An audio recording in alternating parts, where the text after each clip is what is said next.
Hey guys, it is Thursday, December 26, 2024, and I'm back with some free VST plugins to help you with your musical adventures and endeavors. So we are wrapping up the month, guys. We're close to wrapping up the month and the year 2024. This month, December 2024, themed with just a look back at the free plugins that were released this year. Most that I could cover. So free, that was released free this year, or they went free this year, or they had a major update this year. So let's jump right into it, guys. The free VST plugins for today, Thursday, December 26, 2024, is as follows. So first up today, we have Mix Comp. This one is fairly new, because I didn't cover this one yet. I want to say this was actually this week this was released. So we still have new ones releasing right on the cusp of the new year. So this one is from Hornet Plugins, and it's called Mix Comp. It is essentially a compressor. I'm figuring because of the layout of it and just the features of it, it looks like they want it to be like a mix bus compressor. So those of you who know understand what that is, that style of compressor. So this looks like what they're going for. So the controls are pretty straightforward. It is Mac and PC compatible. We have VST3, AAX, and audio unit formats available. And it is resizable. So looking at the interface from left to right, top to bottom, over here we have an input fader, dB reading down there. We have our ratio knob here, threshold knob. Down here we have the release. I don't see any attack, so the attack is pretty much set to two things. We have this fast attack button, and I guess in the manual it'll tell you what the actual speed is, most likely in milliseconds, and then you turn that off and technically it's slow. And I'm sure the manual might elaborate on what that number is supposed to be.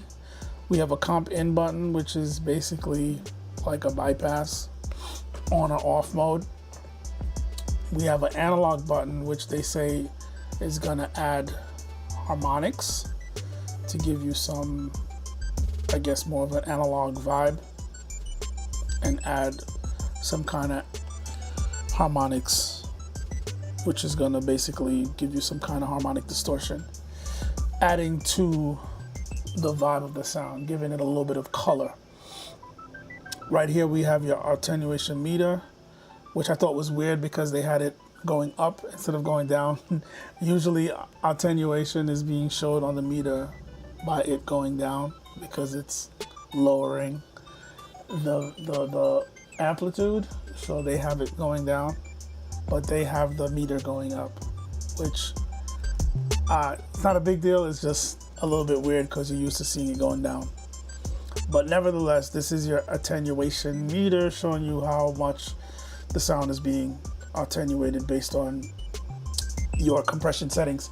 Over here we have an output fader, so you can gain stage, level match, do whatever you want to do with the output signal after it's being processed. So like I said, pretty straightforward. and hopefully it's not too CPU intensive. It looks clean, it looks cool. At first I wasn't too much of a fan of the interface, but I poked around and used it a little bit, and it's not that bad. It's pretty smooth, pretty responsive, and I have a ton of compressors, so I don't know if I'm ever going to use this, but it's there for you to check out and use from Hornet plugins. Next up, we have Honest Overdrive. So this one is from the developer Wiregrind. I've never heard of these guys before. This one seems like a pretty run-of-the-mill overdrive plugin.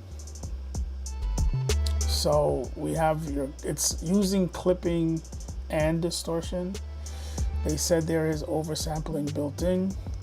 Matter of fact, let's go back to Mixcomp. Mixcomp says they have oversampling, but the way they describe it is they say smart oversampling, built-in adaptive oversampling, and they said it ensures optimal sound quality at any sample rate. I don't know what that means. I hate when they put vague things like that. Hopefully there's a video explaining what smart oversampling is, built-in adaptive oversampling, because I would love to know, even if you're lying to me. I would love to know how is that being implemented in the coding, algorithmically. How is that a thing? How are you achieving this? Because it sounds nice, but it's just like, all right, is that really true? And how is that happening? And then that sounds like it's going to be very heavy on the CPU, your RAM, your computer's resources. Because anybody knows when you use oversampling, it gets dicey when it comes to power consumption. Your computer's resources just being eaten up by oversampling. It is good, but it needs to be used wisely at the right time, point in the pipeline of your production and your mixing and mastering, and also being used very efficiently, because it uses a lot of power to do proper oversampling to achieve the results that you want from oversampling. So the fact that it's in the plugin and it's adaptive is kind of nerve-wracking to me, but that's what they say. So back to this one. This one has oversampling. It's not adaptive. It just says oversampling. And that's pretty much it. That'll help to make sure that whatever distortion and clipping that you're getting is pleasing and usable. Pleasing to the ear and usable. Down here it's saying that it's 8x, so oversampling. And it's built for 44 and 48K. So once again, that's a bit vague, but this one is for PC only. From what I saw, it is PC only. So that is Honest Overdrive from Wiregrind. Last up, we have Tube Shifter from Frostwave Audio.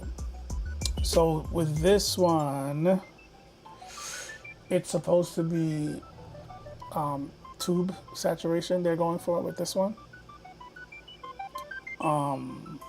A lot of these plugins that claim to be tube, I get leery because everybody is saying they have tube saturation and tape saturation, and they're not doing it right. So I don't know, but this one, after a while, my brain goes numb because it's just too much. Too many of these tube saturation plugins, and a lot of them don't sound that great. They're not really doing it in a very subtle and pleasing musical way. It's just over the top and ugly, or it just seems like nothing's happening. But with this one, they're saying the color knob is acting like a tilt EQ that's giving you some kind of tonal balance. So with it all the way off at 0, everything will be warmer and a bit subdued. And then when you crank it closer to 100, everything is going to get brighter. So I guess it's rolling off some of the lows and bringing up the highs. A tilt EQ, which you're not really adding color, you're just EQing with a tilt.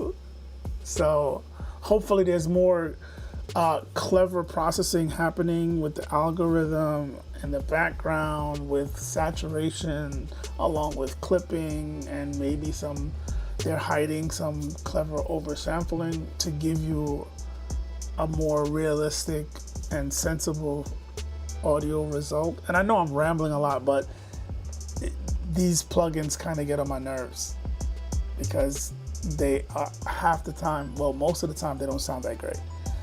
So, you know, you read the description and you read the manual and they're saying all these things, but then when you hear it, you're like, but hey, it's free. So check it out, see if it works for you. So the drive knob is going to be giving you the distortion, which is going to be adding to, I guess, the saturation.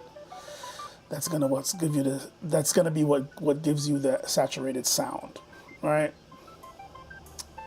The warmth of the tube saturation, as they say.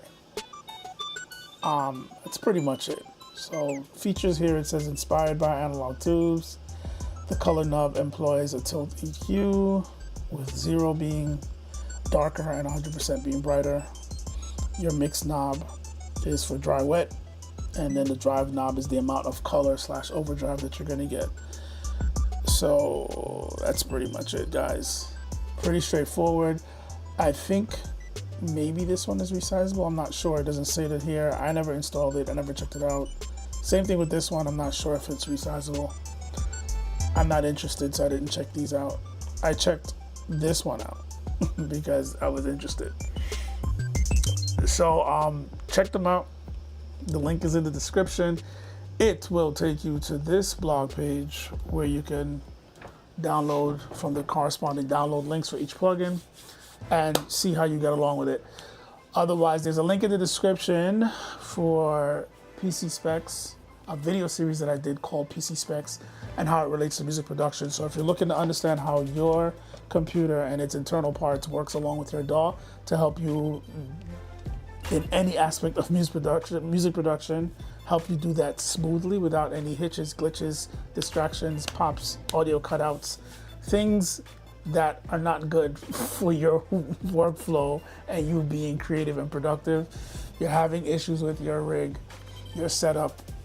Definitely check out that video series. It'll help you understand how everything works together to help you do that smoothly, effectively, and to get something as far as get a rig that will handle your workload and your workflow.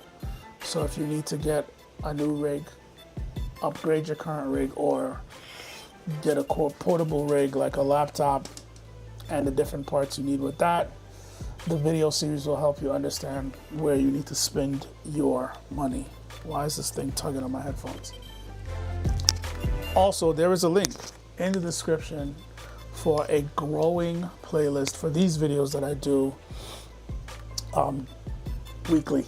Let's say weekly. These videos that I do weekly. The reason why I say weekly is I've been doing twice a week since June, and I'm looking to actually ramp it up to more than twice a week, but at least twice a week. So if you're looking for more of these videos where I present you with free music production plugins, definitely check out the link in the description. There's a lot of videos there, over 300 and close to probably 350 by now. If you're looking for more free VST plugins, check out that playlist. Tons of videos there, tons of free plugins, 100% free. Also, I just updated in the description, there's a link for all my online stuff. So all my social media links, relevant stuff. So if you want to reach out or check out my other social media content or my other platforms that I'm on, most of the stuff is pretty much similar, but if you're trying to get to Instagram, Facebook, YouTube, all that is in one link, all in one place, wrapped up in a neat little bow. So if you want to check that out, there is essentially a LinkedIn bio link there to connect you to me through different ways on social media. Twitter also, formerly known as X. Well, X, formerly known as Twitter, is up there. So definitely check out those links, guys. I will be back tomorrow, which is Friday, the 27th, and also on Saturday, the 28th. Yes, the 28th. To wrap up the year and the month. I think on Saturday I'll do my best of list. I don't know if it's going to be 5 or top 10, but I will do a list in Saturday's video of my personal plugins that I used a lot this year after downloading them and using them. So that's it for the video, guys. Thanks for watching. And as always, you will see me in the next video.